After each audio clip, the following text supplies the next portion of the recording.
Hello, welcome to Royal Black and Elite. I want to welcome everybody. Thank you all so much for joining me. Now, on Saturdays, we do Culture Saturday, and today we're going to talk about business etiquette, in particular, millennials, and what we're finding within the etiquette industry as I'm going out and I'm teaching and I'm working with different companies across the country. Now, recent analysis came out, a workplace analysis, and it said millennials are often criticized for not meeting established business expectations of professionalism. And so professionalism is the really, the foundation of business etiquette. So I want to give you 7 rules that people break within the workplace, within business, period, that could hinder your success and you moving up the corporate ladder if that's what it is that you want to do. But say you work for no one and you own your own business, you still want to know these rules because they will move you into your customers' eyes as a competent and a trusted business to do business with. So we want to jump right in. Welcome everybody. Thank you all for joining me. Hit that like, share, and subscribe. I'm really excited about moving into teaching you all some of the things that I teach as I go out to different companies, schools, churches, and organizations in the business realm, because that is a big part of what I do and who I am. And I love sharing this because during Black history, throughout our history, one of the things that moved Black people up more than anything was their business acumen. They owned businesses. They were consultants, so many different things. But one of the things they understood was business etiquette. And so let's get into it really quickly. Number one, the first thing that people do and they mistake in a business environment is they confuse business communication with casual communication, in particular treating emails like they're text messages. So when you are communicating within a business environment, you have to always remember to keep it professional. There's no hey girl, hey, there's no emojis, anything like that. Do not type in all caps. I'm sure you've heard that before, but all of those things are important because business communication is a more formal communication. So don't let your guard down. Remember, when you are sending a business email, it needs a salutation. It needs to have correct spelling and correct grammar, and so much more involved with that. But that's just a little small look at what you need in that area. Number 2, being late. Being late, and I'm going to call this being late and punctuality. So number 2, being late, meaning going to work late, actually showing up to meetings, to work late, even 3 minutes late. You're late. 15 minutes early, in the old school, they used to say you're late. So realistically, you want to show up at least 10 minutes before your meeting is about to start.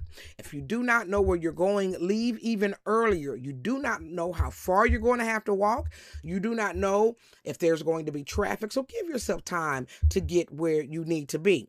And within that same number 2, I wanted to call punctuality as another thing that we see as we're going into these corporate workplaces, meaning that the work is not on time. If I say the report is due at 3 and you get it there at 4:15, that's late. And a lot of times people get upset or angry that they may get some dinged because of that. But if you've not communicated throughout that project that you're having issues, or maybe you don't have all the resources that you need to complete the project, and then you don't go tell the person it's going to be late until the day of 15 minutes before it's due, that's going to cause a problem. So just wanted to make sure that you know that.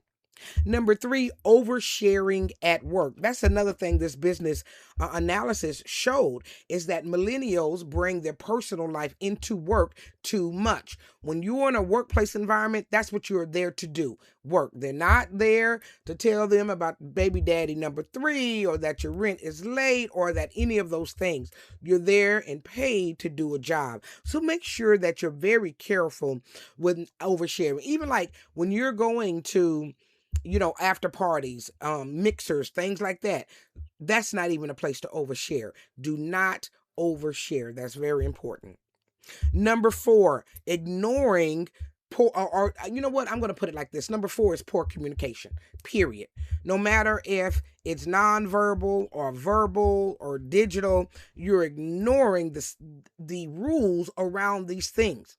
And you're saying in your mind sometimes, or some may say, allegedly, in their mind, I'm young and they old fogies, and then the older people may say they're young and they want to break the rules. So you have to have, some middle ground. But there are some rules around nonverbal, verbal, and digital communication. And so you have to be aware of that. You have to understand your tone of voice. The words that you use in a business situation is different. So you not using slang, not being insulting. So always try to keep it positive. Number 5, not respecting other people's time. This is different from being late and punctuality. I mean, if you're in a meeting and say there's a conversation and you have a axe to grind, and instead of saying it in 5 words, you done said it in 300 words. That is a problem. So read the room. If people are fidgeting, turning pages, getting up, anything like that, that is something for you to know that you are spending too much time on something. So recognize and really, really respect other people's time. Number 6, avoiding feedback. Oh my goodness. This is a big one for young people. You all make sure that you do not avoid feedback. It'll help you grow. It'll help you become better. Now, it's different than somebody personally attacking you. If they come to you and say, your hair is ugly and your skin is dry versus the report was wrong, and let's look at these 3 things in the report that was wrong, that's different. So personal attacks are different from professional critique. So make sure you're open to professional critique. We all can learn from it. Number 7, acting like your work speaks for itself. This is an entitlement problem that we're having within the workplace, period, in younger people, because they've been in college. They've learned all these different rules and these different things, and they think, I can come in here and really change the culture or change different things within the workplace. And let me tell you, sometimes you can. You can change the work culture, but it's a way to do it. It's a place to do it. And if you've been there 5 minutes and haven't put in the work, nobody's going to respect that. So make sure that you understand that you have to be humble within your work environment, and you have to prove your work. Dot your I's and cross your T's. Make sure that you have checked it and double checked it to make sure that it's correct. So these are the 7 things that I see when I go out and do etiquette lessons. Now, I said number 1, but I want to say overarching all of this is the biggest thing that we see. So this is number 8, a bonus for you: cell phone usage. People on their cell phones during meetings, at their desk, at their cubicle, walking to their car before they get out the car. So making sure that you are aware that your cell phone you're being watched, and that when you're at a meeting, to put your cell phone up. If you're at a business luncheon, put your cell phone up. Try your best not to sit it on the table and broadcast to the whole world that you are looking at your cell phone. I have heard a phone go off during a meeting because someone didn't put it on silent. Put your comment down below. Has that ever happened? So also put your comments down below of any of these rules. Do you see any of these things etiquette rules being broken in the workplace?